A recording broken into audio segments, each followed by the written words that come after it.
ಆರಾಧಿಸಲ್ಪಡುತ್ತಿರುವಂತಹ ಆ ಆದಿತ್ಯಾತ್ಮಕ ಮೃಗವ್ಯಾಧಾದಿ ಏಕಾದಶ ರುದ್ರರನ್ನು ಹಾಗೆ ಶ್ರೀಮನ್ನಾರಾಯಣನನ್ನು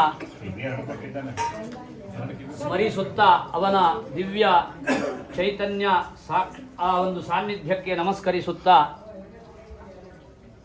ಆಸೀನರಾದಂತಹ ಎಲ್ಲ ವೈದಿಕ ಸನ್ಮಿತ್ರರೇ, ಯಜಮಾನ ದಂಪತಿಗಳೇ, ಕುಟುಂಬ ಪರಿವಾರದವರೇ, ಇಷ್ಟ ಬಂಧು ಮಿತ್ರರೇ, ಆಸ್ತಿಕ ಮಹಾಜನರೇ, ಪ್ರತಿಯೊಬ್ಬ ಮನುಷ್ಯನು ಜೀವನದಲ್ಲಿ ಸುಖ ಬೇಕು ಅಂತ ಬಯಸ್ತಾನೆ. ಅದನ್ನು ಶಾಸ್ತ್ರ ನಮಗೆ ತಿಳಿಯಪಡಿಸುತ್ತದೆ. ಸುಖಮ್ಮೇ ಭೂಜಾತ್ ದುಃಖ ಪರಿಹಾರಷ್ಟ ಎಂಬುದಾಗಿ. ಹಾಗಿದ್ರೆ ಸುಖ ಯಾವುದು ಹೇಳುವಂಥದ್ರ ಬಗ್ಗೆ ನಾವು ಚಿಂತನೆ ಮಾಡಬೇಕಾಗ್ತದೆ ಅಲ್ವಾ. ನಮಗೇನೇನೆಲ್ಲ ನಮ್ಮ ಈಡೇರಿಕೆಗಳೆಲ್ಲ ಈಡೇರುತ್ತದೆಯೋ ಅದನ್ನೆಲ್ಲ ಸುಖ ಅಂತ ಕರೀಲಿಲ್ಲ. ಅನುಕೂಲಕರವಾಗಿರುವಂಥದ್ದು ನಮ್ಮ ಜೀವನದಲ್ಲಿ ಸುಖ. ಅದೇ ಅನುಕೂಲಕರವಲ್ಲದೇ ಇರುವಂತಹ ಯಾವ ಪದಾರ್ಥ ಇದೆಯೋ, ವ್ಯಕ್ತಿಗಳಿದಾರೋ, ವಸ್ತುಗಳಿದೆಯೋ ಅದೆಲ್ಲವೂ ಕೂಡ ದುಃಖ. ಹಾಗಾಗಿ ಅನುಕೂಲಕರವಾದಂತಹ ಸುಖವನ್ನು ಕೊಡು ಅಂತ ಹೇಳಿ ನಾವು ಪರಮಾತ್ಮನಲ್ಲಿ, ಪರಮೇಶ್ವರನಲ್ಲಿ ಪ್ರಾರ್ಥನಾ ರೂಪವಾಗಿ ಸಲ್ಲಿಸುವಂತಹ ಅದ್ಭುತವಾದ ಮಂತ್ರರಾಶಿಯೇ ಈ ರುದ್ರಾಧ್ಯಾಯ ಮಂತ್ರ. ಆ ಪರಮಾತ್ಮನನ್ನ, ಪರಮೇಶ್ವರನನ್ನ ಕೊಂಡಾಡುವಂಥದ್ದು ರುದ್ರಾಧ್ಯಾಯದಲ್ಲಿ. ಹಾಗೆ ಮುಂದೆ ಅವನಲ್ಲಿ ಪ್ರಾರ್ಥನಾ ರೂಪವಾಗಿ ಕೇಳುವಂಥದ್ದು, ಆ ಪರಮೇಶ್ವರನಲ್ಲಿ ಕೇಳುವಂಥದ್ದು. ಯಾರಾದರೂ ನಮ್ಮನ್ನು ಹೊಗಳ್ತಾರೆ ಅಂತಂದರೆ ಮುಂದೇನೋ ಕೇಳಲಿಕ್ಕಿದ್ದಾರೆ ಅಂತಲೇ ಅರ್ಥ ಅಲ್ವಾ. ಮುಂದೆ ಏನೋ ಕೇಳ್ತಾ ಇದ್ದಾರೆ ಅಂತಂದರೆ ಈಗ ಹೊಗಳಬೇಕು ಹೇಳುವುದೇ ತತ್ವ. ಹಾಗಾಗಿ ಅಂತಹ ಆ ಪರಮೇಶ್ವರನನ್ನ ಕೊಂಡಾಡುವಿಕೆಯ ಒಂದು ಅದ್ಭುತವಾದ ಮಂತ್ರರಾಶಿ, ಅದನ್ನು ರುದ್ರಾಧ್ಯಾಯ ನಮಕ ಮಂತ್ರ ಅಂತ ಕರೆದಿದ್ದಾರೆ. ಹಾಗೆ ಪ್ರಾರ್ಥನಾ ರೂಪವಾಗಿ ಆ ಪರಮೇಶ್ವರನಲ್ಲಿ ಬೇಡಿಕೆಗಳನ್ನು ಕೇಳುವಂಥದ್ದಕ್ಕೆ ಅದಕ್ಕೆ ಚಮಕ ಮಂತ್ರ ಅಂತ ಕರೆದಿದ್ದಾರೆ. ಕೃಷ್ಣ ಯಜುರ್ವೇದ 4 ವೇದಗಳು ನಿಮಗೆ ಗೊತ್ತಿದೆ. ಕೃಷ್ಣ ಯಜುರ್ವೇದ, ಶುಕ್ಲ ಯಜುರ್ವೇದ 2 ಅದರಲ್ಲಿ ಕೃಷ್ಣ ಯಜುರ್ವೇದಾಂತರ್ಗತವಾದಂತಹ ಸಂಹಿತಾ ಭಾಗದ ಮಧ್ಯಭಾಗ ರುದ್ರಾಧ್ಯಾಯ ಮಂತ್ರ. ಆ ರುದ್ರಾಧ್ಯಾಯದ ಮಂತ್ರದಲ್ಲಿ ಮಧ್ಯಭಾಗ ಅಲಂಕೃತವಾದಂತಹ ಒಂದು ಅದ್ಭುತವಾದ ಮಂತ್ರ ಶಿವ ಪಂಚಾಕ್ಷರ ಮಂತ್ರ, ಓಂ ನಮಃ ಶಿವಾಯ. ನಮಗೆ ರುದ್ರಾಧ್ಯಾಯ ಯಾವುದೇ ಬರಲಿಲ್ಲ ಅಂತಂದ್ರೂ ನಾವು ಮೊಬೈಲ್ ಹಿಡ್ಕೊಂಡು ವಾಟ್ಸಪ್ಪು, ಫೇಸ್ಬುಕ್ ನೋಡುವಂಥದ್ದು ಅಂತ ಅರ್ಥ ಅಲ್ಲ. ಆ ನಮಃ ಶಿವಾಯ, ಓಂ ನಮಃ ಶಿವಾಯ, ಓಂ ನಮೋ ನಾರಾಯಣಾಯ, 250 ಶಿವ ಮತ್ತು ನಾರಾಯಣರ ಎರಡರ ಆರಾಧನೆಯನ್ನು ಆಗ್ತಾ ಇದೆ. ನಾರಾಯಣ ಬೇರೆಯಲ್ಲ, ಶಿವ ಬೇರೆಯಲ್ಲ, ಅದು ಒಂದು ನಾಣ್ಯದ 2 ಮುಖ ಇದ್ದ ಹಾಗೆ. ಹಾಗಾಗಿ ಶಿವಾಯ ವಿಷ್ಣು ರೂಪಾಯ ಶಿವರೂಪಾಯ ವಿಷ್ಣವೇ. ವಿಷ್ಣು ಆ ಹರಿಹರರಲ್ಲಿ ಅಭೇದ, ಅದರಲ್ಲಿ ಭೇದವನ್ನು ಕಲ್ಪಿಸಬಾರದು. ಅಂತಹ ಹರಿ ಮತ್ತು ಹರರ ಆರಾಧನೆ ಇವತ್ತಾಗ್ತಾ ಇದೆ. ಸತ್ಯನಾರಾಯಣ ವ್ರತ ಆಗ್ತಾ ಇದೆ. ಇಲ್ಲಿ ರುದ್ರಾಧ್ಯಾಯ ಮಂತ್ರದಿಂದ ಅಭಿಷೇಕ ಪ್ರಿಯನಾದಂತಹ ಶಿವನಿಗೆ ಅಭಿಷೇಕವಾಗ್ತಾ ಇದೆ. ಒಂದೊಂದು ದೇವತೆಗಳು ಒಂದೊಂದು ರೀತಿಯಾದಂತಹ ಫಲವನ್ನು ಕೊಡ್ತಾರಂತೆ. ಶಿವ ಅಭಿಷೇಕ ಪ್ರಿಯ, ವಿಷ್ಣು ಅಲಂಕಾರ ಪ್ರಿಯ, ಸೂರ್ಯ ನಮಸ್ಕಾರ ಪ್ರಿಯ, ಗಣಪತಿ ಭಕ್ಷಭೋಜ್ಯ ಪ್ರಿಯ, ದೇವಿ ಸ್ತೋತ್ರ ಪ್ರಿಯಳು. ಹೀಗೆ ಒಂದೊಂದು ದೇವತೆಗಳನ್ನು ಅವರ ಒಂದು ಇಷ್ಟಾರ್ಥವನ್ನು ನೆರವೇರಿಸುವ ರೀತಿಯಲ್ಲಿ ನಾವು ಅವರನ್ನು ಪೂಜೆ ಮಾಡಿದಾಗ, ಆರಾಧನೆ ಮಾಡಿದಾಗ ಅವರು ನಮಗೆ ಅನುಗ್ರಹವನ್ನು ಮಾಡ್ತಾರೆ ಹೇಳುವಂಥದ್ದು ನಮಗೆ ಆ ಒಂದು ಮಂತ್ರ ಅಥವಾ ನಮ್ಮ ಶಾಸ್ತ್ರಗಳಲ್ಲಿ ಹೇಳುವಂತಹ ಒಂದು ಸಿದ್ಧಾಂತ. ಅದೇ ರೀತಿಯಾಗಿ ಇವತ್ತಿನ ದಿವಸ ರುದ್ರಾಧ್ಯಾಯದಿಂದ ನೀವೆಲ್ಲರೂ ಕೂಡ ಅಭಿಷೇಕ ಮಾಡಿದ್ದೀರಿ ಅಲ್ವಾ. ನಾವು ಆ ವೇದಮಂತ್ರ ರುದ್ರವನ್ನು ಹೇಳಿ ಚಮೆಯನ್ನು ಹೇಳುವಾಗ ಹೇಳ್ತೇವೆ, ಸುಶಾಚಮೆ ಸುದಿನಂಚಮೇ ಅಂತ ಹೇಳಿ ಈ ಹಿಂದೆ ಹೇಳಿದ್ದೇವೆ ನಾವು. 3ನೆಯ ಒಂದು ಚಮಕದಲ್ಲಿ ಹೇಳುವಂಥದ್ದು ಸುಶಾಚಮೇ ಸುದಿನಂಚಮೇ. ಪರಮಾತ್ಮ ಪರಮೇಶ್ವರ ನನ್ನ ಒಂದು ಜೀವನದಲ್ಲಿ ಒಂದು ಒಳ್ಳೆಯ ಸುದಿನವನ್ನು ಅನುಗ್ರಹಿಸು ಅಂತ ಹೇಳಿ ಕೇಳುವಂಥದ್ದು. ಸುದಿನ ಅಂತಂದರೆ ಯಾವುದು? ನಮಗೆ ಎಲ್ಲರ ಲೆಕ್ಕದಲ್ಲಿ ಅವರವರ ಇಷ್ಟಾರ್ಥ ಈಡೇರಿದ ದಿವಸ ಅವರವರ ಪಾಲಿಗೆ ಸುದಿನವಾಗಿರುತ್ತದೆ ಅಲ್ವಾ. ಒಂದು ಒಳ್ಳೆಯ ಮನೆ ಕಟ್ಟಿಸಿದ್ದಾರೆ, ಅವ್ರ ಪಾಲಿಗೆ ಒಂದು ಸುದಿನ, ನಿನ್ನೆ ಗೃಹ ಪ್ರವೇಶ ಮಾಡಿದ್ದಾರೆ ಅಲ್ವಾ. ಹಾಗೆ ಯಾರಿಗೋ ಹೆಂಗಸರಿಗೆ ಒಳ್ಳೆಯ ಒಡವೆ ವಸ್ತು ಅಥವಾ ಒಂದು ಒಳ್ಳೆಯ ರೇಷ್ಮೆ ಸೀರೆನೋ ಅಥವಾ ಒಡವೆನೋ ತಂದುಕೊಟ್ಟ ದಿವಸ ಅವ್ರ ಪಾಲಿಗೆ ಸುದಿನ. ಒಂದು ರಾಜಕಾರಣಿಗೆ ಮುಖ್ಯಮಂತ್ರಿನ ಅಥವಾ ಇನ್ಯಾವುದೋ ಮಂತ್ರಿ ಪದವಿ ಅಲಂಕರಿಸಿದ ದಿವಸ ಸುದಿನ ಅಲ್ವಾ. ಒಬ್ಬ ಕಳ್ಳನಿ ಕಳ್ಳತನ ಮಾಡಿ ಪೊಲೀಸರ ಹತ್ರ ಸಿಗಾಕೊಳ್ಳದೆ ಇದ್ದ ದಿವಸ ಅವನಿಗೆ ಸುದಿನ. ನಮಗೆಲ್ಲ ಒಂದು ಒಳ್ಳೆಯ ದಿವಸ ಚೆನ್ನಾಗಿ ದಕ್ಷಿಣೆ ಕೊಟ್ಟರು, ಇವತ್ತು ಭಾಳ ಒಂದು ಒಳ್ಳೆಯ ಭೂರಿ ಭೋಜನ ಹಾಕಿದ್ರು ಅಂದರೆ ನಮ್ಮ ಬಾರಿಗೆ ಒಂದು ದಿವಸ ಸುದಿನ. ಹೀಗೆ ಅವರವರ ಕಾಮನೆ, ಅವರವರ ಭಾವನೆ ಈಡೇರಿದ ದಿವಸ ಅವರ ಲೆಕ್ಕದಲ್ಲಿ ಸುದಿನ ಅಂತ ಹೇಳಿ ಅಂದುಕೊಳ್ಳುವುದು. ಆದರೆ ಅದಲ್ಲ, ನಮ್ಮ ಆರ್ಷೇಯ ಪರಂಪರೆ ನಮಗೆ ಒಂದು ನಿರ್ದೇಶನವನ್ನು ಕೊಡುತ್ತದೆ. ಆಚಾರ್ಯ ಶಂಕರ ಭಗವತ್ಪಾದರು ಶಿವಾನಂದ ಲಹರಿಯಲ್ಲಿ ಹೇಳ್ತಾರೆ, ಸತ್ವಂ ಮಂತ್ರಮುದೀರಜನ್ ನಿಜ ಶರೀರಾಘಾರ ಶುದ್ಧಿಂ ವಹನ್ ಪುಣ್ಯಾಹಂ ಪ್ರಕಟೀಕರೋತಿ ರುಚಿರಂ ಕಲ್ಯಾಣ ಮಾಪಾರಜನ್. ಅಂದರೆ ನಾವೆಲ್ಲ ಸೇರಿ ಸಮೂಹ, ಕೇವಲ ಇವರಿಬ್ಬರು ಮಾತ್ರ ಅಭಿಷೇಕ ಮಾಡಲಿಲ್ಲ, ಮನೆಯವರು ಮಾಡಲಿಲ್ಲ, ಎಲ್ಲರೂ ಮಾಡಿದ್ದಾರೆ ಅಲ್ವಾ, ಎಲ್ಲರೂ ಮಾಡಿದ್ದೀರಿ. ಹಾಗಾಗಿ ಆ ವೇದ ಮಂತ್ರದಿಂದ ಪರಮಾತ್ಮನನ್ನ ಏಕಭಾವ ಏಕರೂಪದಿಂದ ಏಕಭಕ್ತಿಯಿಂದ ಯಾರು ಸ್ತುತಿಸ್ತಾರೋ ಕೊಂಡಾಡ್ತಾರೋ ಅವರ ಜೀವನದಲ್ಲಿ ಅವರ ಪಾಲಿಗೆ ಆ ದಿವಸ ಸುದಿನ. ಹಾಗಾಗಿ ನಿಮ್ಮೆಲ್ಲರ ಪಾಲಿಗೆ ಇವತ್ತಿನ ದಿವಸ ಒಂದು ಒಳ್ಳೆಯ ಸುದಿನ ಅಂತ ಹೇಳಿ ನೀವು ಭಾವಿಸಿಕೊಳ್ಳಬೇಕು. ನಿಮಗೆಲ್ಲ ಪರಮೇಶ್ವರ ಮೊನ್ನೆಯಿಂದ ಶಿವರಾತ್ರಿ ಆಗಿದೆ ಅಲ್ವಾ, ಆ ಶಿವರಾತ್ರಿ ಕಳೆದ ಮೇಲೆ ಈಗ ಮತ್ತೆ ನಾವು ಫಾಲ್ಗುಣ ಮಾಸದಲ್ಲಿ, ಮಾಘ ಮಾಸದ ಕೊನೆಯಲ್ಲಿ ಶಿವರಾತ್ರಿ ಆಯಿತು, ಫಾಲ್ಗುಣ ಮಾಸದ ಆರಂಭದಲ್ಲಿ ಮತ್ತೆ ರುದ್ರಾಭಿಷೇಕ ಆಯಿತು. ಹಾಗಾಗಿ ನಿಮ್ಮೆಲ್ಲರ ಪಾಲಿಗೆ ನಮ್ಮೆಲ್ಲರ ಪಾಲಿಗೆ ಸುದಿನ ಇವತ್ತು ಅಂತ ಹೇಳಿ ಭಾವಿಸಬೇಕು. ಅಂತಹ ಪರಮೇಶ್ವರನನ್ನ ನಾವು ಏನು ಕೇಳಬೇಕು, ಪರಮೇಶ್ವರನಲ್ಲಿ ಏನು ಕೇಳಬಹುದು ಅಲ್ವಾ, ಏನು ಕೇಳೋಣ, ಏನು ಕೇಳಬಹುದು? ಒಳ್ಳೆ ರೇಷ್ಮೆ ಬಟ್ಟೆ ಕೇಳೋಣವಾ ಅಲ್ವಾ? ಒಳ್ಳೆ ರೇಷ್ಮೆ ಬಟ್ಟೆ ಕೇಳೋಣ ಅಂತಂದ್ರೆ ಅವನೇ ವ್ಯಾಘ್ರಾಜಿನವನ್ನು ಧರಿಸ್ಬಿಟ್ಟಿದ್ದಾನೆ ಅಲ್ವಾ, ರೇಷ್ಮೆ ಎಲ್ಲ ಉಟ್ಕೊಳ್ಳಿಲ್ಲ, ಅವ ನೋಡ್ಲೇ ಇಲ್ಲ, ವ್ಯಾಘ್ರಾಜಿನವನ್ನ ಧರಿಸ್ಬಿಟ್ಟಿದ್ದಾನೆ ಅಲ್ವಾ.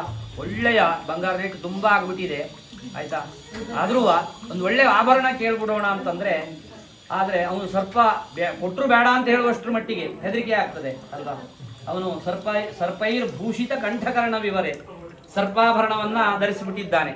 ಹಾಗೆ ಒಂದು ಒಳ್ಳೆಯ ಅವನಲ್ಲಿ ಯಾವುದು ಸುಗಂಧಯುಕ್ತವಾದಂತಹ ದ್ರವ್ಯ ಕೇಳೋಣ ಅಂತಂದ್ರೆ, ಪರ್ಫ್ಯೂಮ್ ಸೆಂಟ್ ಕೇಳೋಣ ಅಂತಂದ್ರೆ ಅವನು ಚಿತಾಭಸ್ಮ ಲೇಪೋ ಗರಲ ಮಶನಂ ದಿಕ್ಪಟದರು, ಚಿತಾಭಸ್ಮವನ್ನ ಲೇಪನ ಮಾಡಿಕೊಂಡಿದ್ದಾನೆ.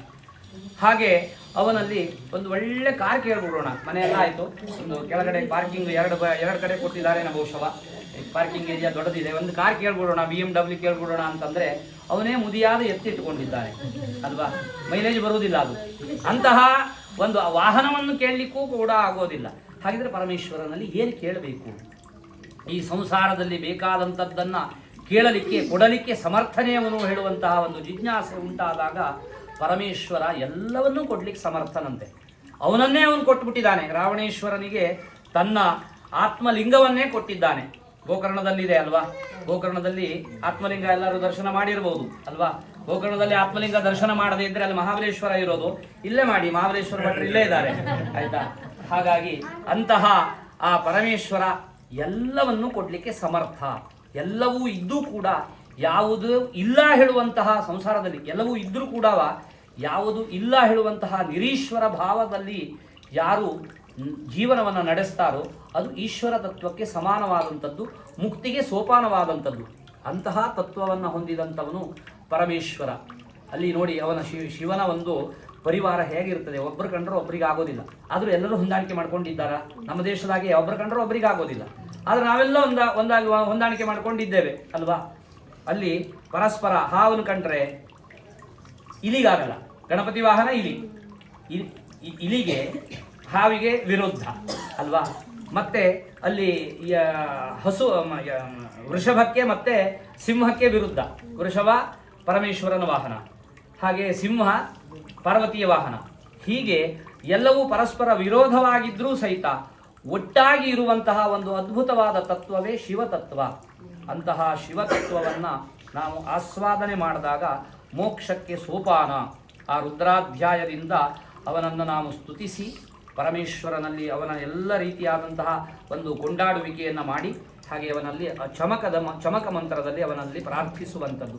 ಈ ಐಹಿಕವಾದ ಹಾಗೆ ಆಮುಷ್ಮಿಕವಾದಂತಹ ಎಲ್ಲ ರೀತಿಯಾದ ಸುಖ ಸಂಪತ್ತನ್ನು ನಮಗೆ ಅನುಗ್ರಹಿಸುವಂತ ಹೇಳಿ ಆ ಪರಮೇಶ್ವರನಲ್ಲಿ ಕೇಳುವಂತಹ ಅದ್ಭುತ ವೇದ ಮಂತ್ರವೇ ರುದ್ರಾಧ್ಯಾಯ ಮಂತ್ರ ಅಂತ ಹೇಳಿ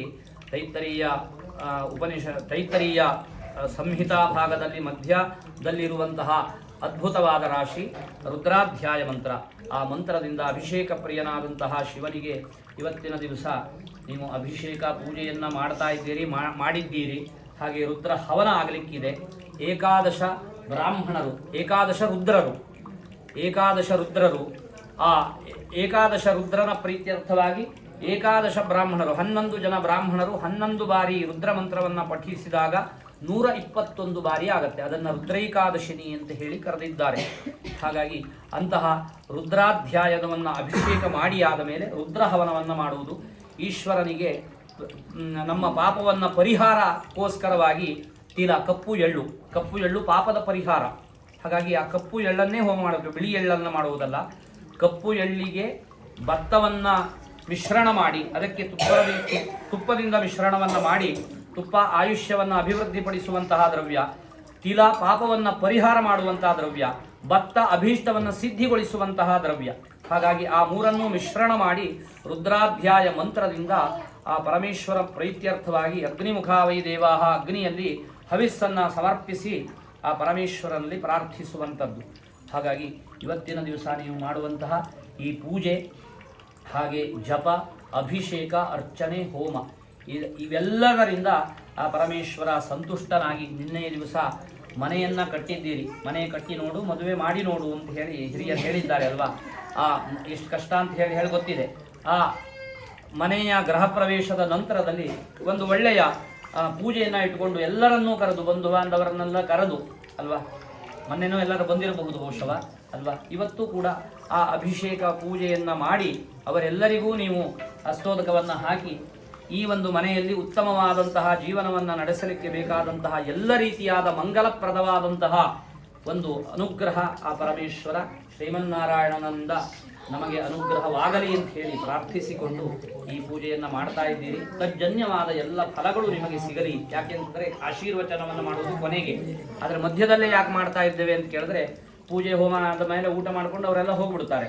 ಹಾಗಾಗಿ ಈ ಪೂಜೆಯ ಮಹತ್ವ ಮತ್ತು ಆ ಒಂದು ಪೂಜೆಯ ತತ್ವವನ್ನು ತಿಳಿದು ನಾವು ಪೂಜೆಯನ್ನು ಮಾಡಬೇಕು. ಹಾಗಾಗಿ ಆ ಪೂಜೆಯ ಫಲ ನಿಮಗೆ, ನಿಮ್ಮ ಕುಟುಂಬಕ್ಕೆ, ಎಲ್ಲರಿಗೂ ಕೂಡ ಸಿಗುವಂಥದ್ದಾಗಲಿ. ಪರಮೇಶ್ವರ ಅನುಗ್ರಹದಿಂದ ಸುಖ ಸಂಸಾರವನ್ನು ನಡೆಸುವಂತಹ ಯೋಗ ಭಾಗ್ಯವನ್ನು ಕೊಟ್ಟು ಆ ಪರಮೇಶ್ವರ ನಿಮ್ಮನ್ನು ಅನುಗ್ರಹಿಸಲಿ. ಇನ್ನೂ ಹೆಚ್ಚಿನದಾಗಿ ಭಗವಂತನ ಆರಾಧನೆ ಮಾಡುವಂತಹ ಶಕ್ತಿ, ಯುಕ್ತಿ, ಭಕ್ತಿ ಭಾಗ್ಯಾದಿಗಳನ್ನು, ಅಜುರಾರೋಗ್ಯ, ಐಶ್ವರ್ಯಾದಿ ಸಕಲ ಸಂಪತ್ತನ್ನು, ಸಕಲ ಸೌಭಾಗ್ಯವನ್ನು ಕೊಟ್ಟು ಅನುಗ್ರಹಿಸಲಿ ಅಂತ ಹೇಳಿ ಪರಮೇಶ್ವರನಲ್ಲಿ ಪ್ರಾರ್ಥಿಸ್ತಾ ಮುಂದಿನ ರುದ್ರಾಧ್ಯಾಯ ಜಪ ಪ್ರಾರಂಭವಾಗ್ತದೆ.